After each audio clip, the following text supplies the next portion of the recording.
Respected YouTube viewers, ఈరోజు మనము అసలుకి ఫైనాన్స్ అంటే ఏంటి, పర్సనల్ లోన్ అంటే ఏంటి, తర్వాత బిజినెస్ లోన్ అంటే ఏంటి, మార్టిగేజ్ లోన్ అంటే ఏంటి, తర్వాత కార్పొరేషన్ అంటే ఏంటి, ఈ విషయాలు మాట్లాడతాం. మొట్టమొదటిసారిగా మనము ఈరోజు మనకు చాలా ప్రాబ్లం ఉంది, అంటే స్ట్రగుల్స్.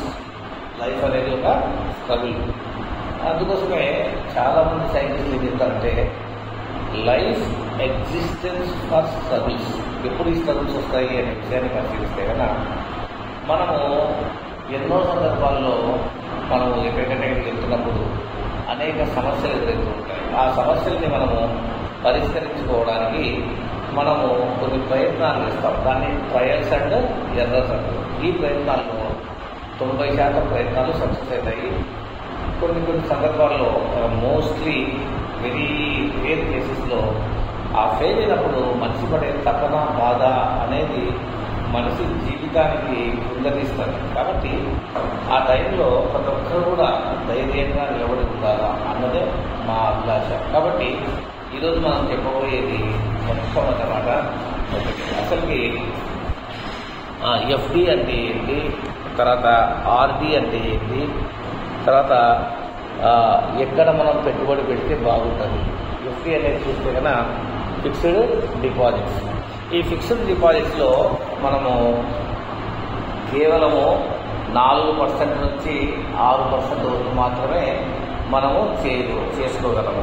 మిగతాది ఆర్డి అనేది రికరింగ్ డిపాజిట్. అంటే మంత్లీ ఒక 1000 రూపాయలు 1000 రూపాయలు కట్టుకుంటూ పోతే కనుక 60 నెలలు కట్టేది 60,000. సో దానికి ఆ పోస్ట్ ఆఫీసులు కానీ ఆ బ్యాంకులు కానీ ఒక 24,000 వేసి టోటల్గా 84,000 ఇస్తారు. ఎన్ని నెలలకు? 60 నెలలకు. 60 నెలలు అంటే ఎన్ని సంవత్సరాలు?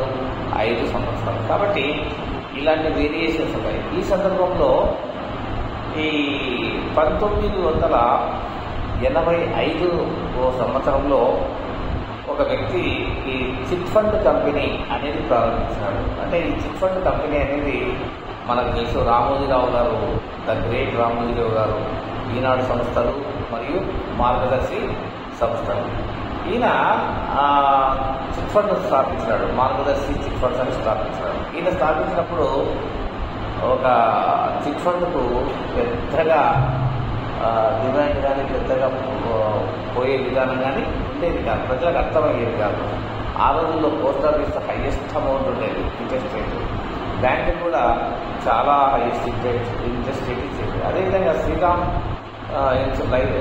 చిట్ ఫండ్స్ కూడా ఉంది. అంటే త్యాగరాజన్ అనే వ్యక్తి శ్రీరామ్ చిట్ ఫండ్స్ అనేది స్టార్ట్ చేయడం మొదలుపెట్టాడు.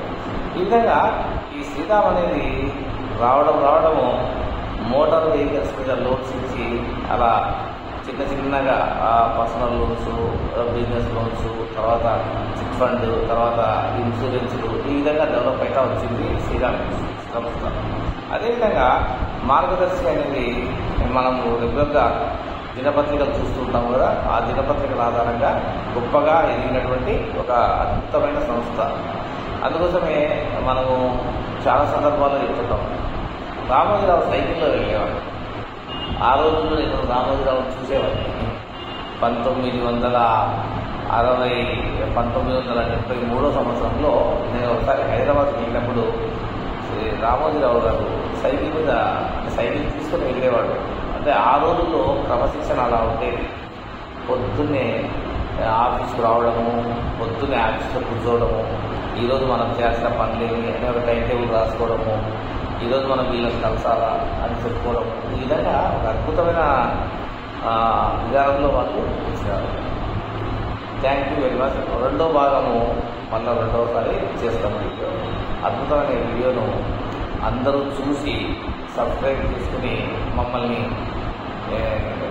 ఇంకా మంచి వీడియోస్ చేసేదానికి ప్రోత్సాహం కల్పిస్తారని ఆశిస్తూ మీ యూట్యూబ్ పర్సన్ బాలా పిక్చర్స్. అతి త్వరలో సంగమాధీశ అనే పిక్చర్ మొదలు పెట్టబోతున్నాం. Thank you very much.